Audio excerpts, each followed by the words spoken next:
If you notice the buttons on your Mazda 3 key fob aren't working and the operation light is not flashing, you'll need to change your battery. Changing the battery in your key fob is simple. It's best to have the battery replaced at your Mazda dealer. However, if doing it yourself, just follow these steps.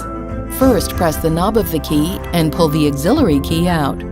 Using a tape-wrapped flathead screwdriver, gently twist to create a gap. Then insert the flathead into the gap and slide to pop the top. Now, remove the battery cap and the old battery. Carefully insert the new battery with the pole side up.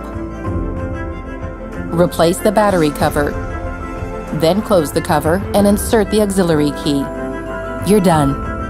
Remember to make sure the rubber ring stays in place. If it comes off, put it back in place before inserting the new battery. For more information about replacing your key fob battery, please see your owner's manual.